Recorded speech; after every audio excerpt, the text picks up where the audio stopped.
Hello my dear friends, it is time for your new fairy tale. And if you like it, then follow me, we have more stories, and for a like I will be very happy. So sit back and enjoy the time.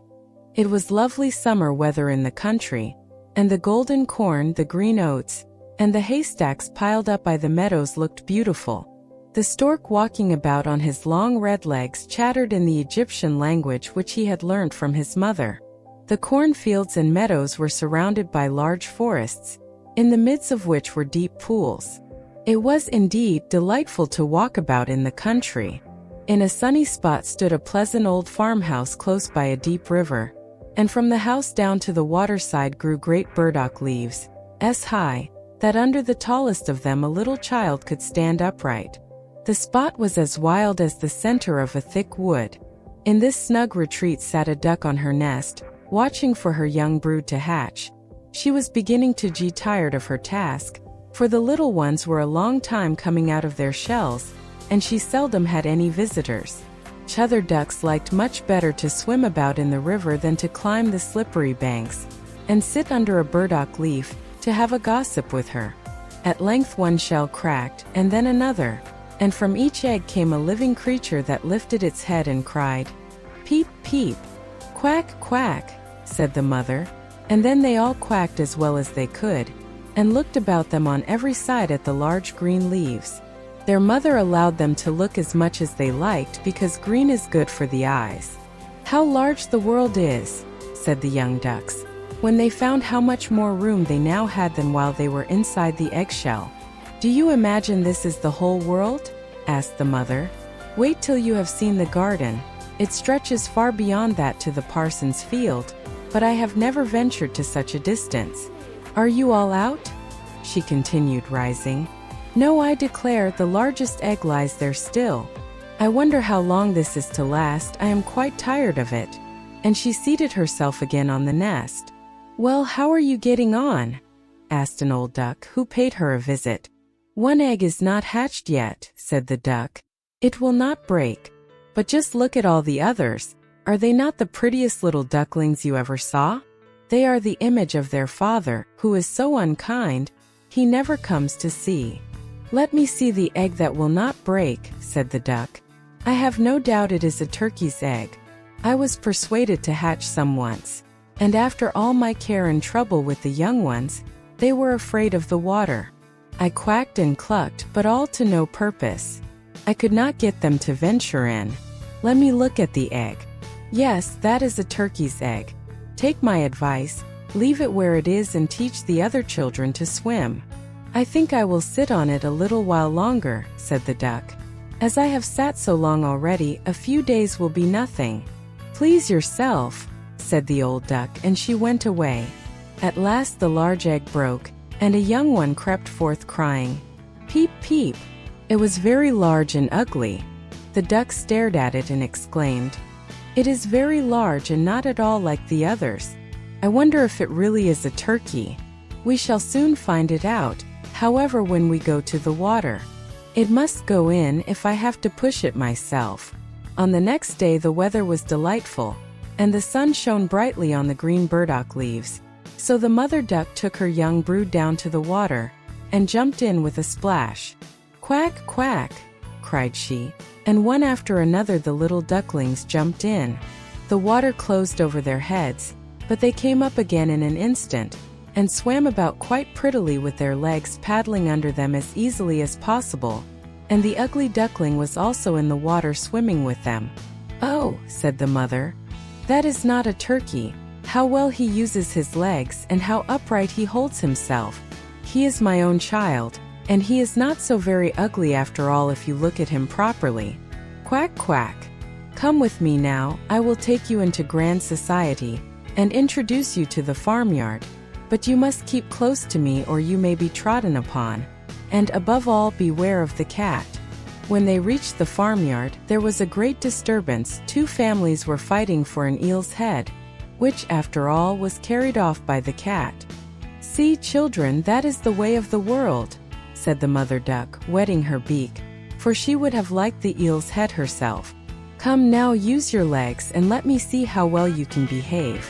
You must bow your heads prettily to that old duck yonder.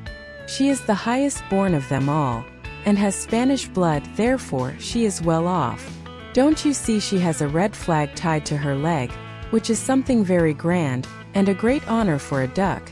It shows that everyone is anxious not to lose her, as she can be recognized both by man and beast. Come now, don't turn your toes. A well-bred duckling spreads his feet wide apart, just like his father and mother in this way. Now bend your neck and say quack. The ducklings did as they were bid, but the other ducks stared and said, Look, here comes another brood, as if there were not enough of us already. And what a queer-looking object one of them is. We don't want him here. And then one flew out and bit him in the neck. Let him alone, said the mother. He is not doing any harm. Yes, but he is so big and ugly, said the spiteful duck, and therefore he must be turned out. The others are very pretty children, said the old duck with the rag on her leg. All but that one. I wish his mother could improve him a little. That is impossible, your grace, replied the mother. He is not pretty, but he has a very good disposition and swims as well or even better than the others. I think he will grow up pretty and perhaps be smaller. He has remained too long in the egg, and therefore his figure is not properly formed. And then she stroked his neck and smoothed the feathers, saying, It is a drake, and therefore not of so much consequence. I think he will grow up strong, and able to take care of himself. The other ducklings are graceful enough, said the old duck. Now make yourself at home, and if you can find an eel's head, you can bring it to me. And so they made themselves comfortable. But the poor duckling, who had crept out of his shell last of all, and looked so ugly, was bitten and pushed and made fun of, not only by the ducks but by all the poultry. He is too big, they all said, and the turkey cock, who had been born into the world with spurs, and fancied himself really an emperor, puffed himself out like a vessel in full sail, and flew at the duckling, and became quite red in the head with passion, so that the poor little thing did not know where to go, and was quite miserable because he was so ugly and laughed at by the whole farmyard. So it went on from day to day till it got worse and worse. The poor duckling was driven about by everyone. Even his brothers and sisters were unkind to him and would say, Ah, you ugly creature, I wish the cat would get you. And his mother said she wished he had never been born. The ducks pecked him, the chickens beat him, and the girl who fed the poultry kicked him with her feet. So at last he ran away, frightening the little birds in the hedge as he flew over the palings. They are afraid of me because I am ugly, he said. So he closed his eyes and flew still farther, until he came out on a large moor, inhabited by wild ducks. Here he remained the whole night, feeling very tired and sorrowful. In the morning, when the wild ducks rose in the air, they stared at their new comrade. What sort of a duck are you? They all said, coming round him. He bowed to them and was as polite as he could be, but he did not reply to their question. You are exceedingly ugly, said the wild ducks, but that will not matter if you do not want to marry one of our family. Poor thing. He had no thoughts of marriage. All he wanted was permission to lie among the rushes and drink some of the water on the moor. After he had been on the moor 2 days, there came 2 wild geese, or rather goslings, for they had not been out of the egg long, and were very saucy. Listen, friend, said one of them to the duckling. You are so ugly that we like you very well. Will you go with us and become a bird of passage? Not far from here is another moor, in which there are some pretty wild geese, all unmarried. It is a chance for you to get a wife. You may be lucky, ugly as you are. Pop, pop, sounded in the air, and the 2 wild geese fell dead among the rushes, and the water was tinged with blood. Pop, pop, echoed far and wide in the distance, and whole flocks of wild geese rose up from the rushes. The sound continued from every direction, for the sportsmen surrounded the moor, and some were even seated on branches of trees, overlooking the rushes. The blue smoke from the guns rose like clouds over the dark trees, and as it floated away across the water, a number of sporting dogs bounded in among the rushes, which bent beneath them wherever they went. How they terrified the poor duckling! He turned away his head to hide it under his wing, and at the same moment a large terrible dog passed quite near him. His jaws were open, his tongue hung from his mouth, and his eyes glared fearfully. He thrust his nose close to the duckling, showing his sharp teeth, and then, splash, splash, he went into the water without touching him. "Oh," sighed the duckling, "how thankful I am for being so ugly. Even a dog will not bite me." And so he lay quite still, while the shot rattled through the rushes, and gun after gun was fired over him. It was late in the day before all became quiet, but even then the poor young thing did not dare to move. He waited quietly for several hours, and then, after looking carefully around him, hastened away from the moor as fast as he could. He ran over field and meadow till a storm arose, and he could hardly struggle against it. Towards evening, he reached a poor little cottage that seemed ready to fall, and only remained standing because it could not decide on which side to fall first. The storm continued so violent that the duckling could go no farther. He sat down by the cottage, and then he noticed that the door was not quite closed in consequence of one of the hinges having given way. There was therefore a narrow opening near the bottom large enough for him to slip through, which he did very quietly, and got a shelter for the night. A woman, a tomcat, and a hen lived in this cottage. The tomcat, whom the mistress called "my little son," was a great favorite. He could raise his back and purr, and could even throw out sparks from his fur if it were stroked the wrong way. The hen had very short legs, so she was called Chickie Short Legs. She laid good eggs, and her mistress loved her as if she had been her own child. In the morning, the strange visitor was discovered, and the tomcat began to purr, and the hen to cluck. "What is that noise about?"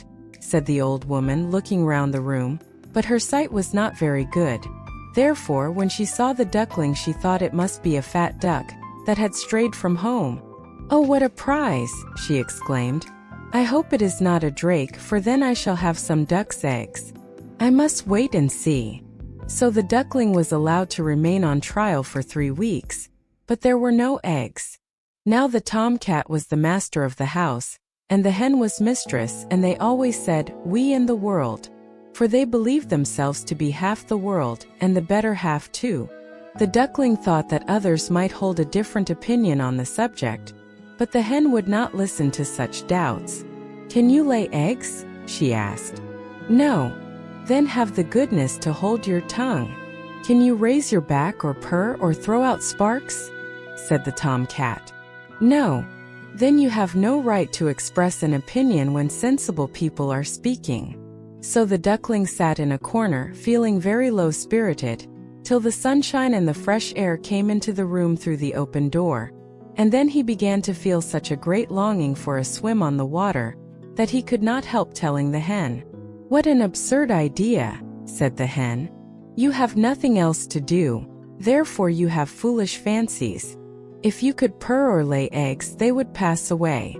But it is so delightful to swim about on the water," said the duckling, "and so refreshing to feel it close over your head, while you dive down to the bottom." "Delightful indeed," said the hen. "Why, you must be crazy. Ask the cat, he is the cleverest animal I know. Ask him how he would like to swim about on the water, or to dive under it, for I will not speak of my own opinion. Ask our mistress, the old woman. There is no one in the world more clever than she is. Do you think she would like to swim, or to let the water close over her head?" "You don't understand me," said the duckling. "We don't understand you? Who can understand you, I wonder? Do you consider yourself more clever than the cat, or the old woman? I will say nothing of myself. Don't imagine such nonsense, child, and thank your good fortune that you have been received here. Are you not in a warm room, and in society from which you may learn something? But you are a chatterer, and your company is not very agreeable. Believe me, I speak only for your own good. I may tell you unpleasant truths, but that is a proof of my friendship. I advise you therefore to lay eggs, and learn to purr as quickly as possible. "I believe I must go out into the world again," said the duckling. "Yes, do," said the hen. So the duckling left the cottage and soon found water on which it could swim and dive, but was avoided by all other animals because of its ugly appearance. Autumn came, and the leaves in the forest turned to orange and gold. Then, as winter approached, the wind caught them as they fell and whirled them in the cold air. The clouds, heavy with hail and snowflakes, hung low in the sky, and the raven stood on the ferns crying, "Croak, croak." It made one shiver with cold to look at him. All this was very sad for the poor little duckling. One evening, just as the sun set amid radiant clouds, there came a large flock of beautiful birds out of the bushes. The duckling had never seen any like them before. They were swans, and they curved their graceful necks, while their soft plumage shone with dazzling whiteness. They uttered a singular cry as they spread their glorious wings and flew away from those cold regions to warmer countries across the sea. As they mounted higher and higher in the air, the ugly little duckling felt quite a strange sensation as he watched them. He whirled himself in the water like a wheel, stretched out his neck towards them, and uttered a cry so strange that it frightened himself. Could he ever forget those beautiful, happy birds? And when at last they were out of his sight, he dived under the water, and rose again almost beside himself with excitement. He knew not the names of these birds, nor where they had flown, but he felt towards them as he had never felt for any other bird in the world.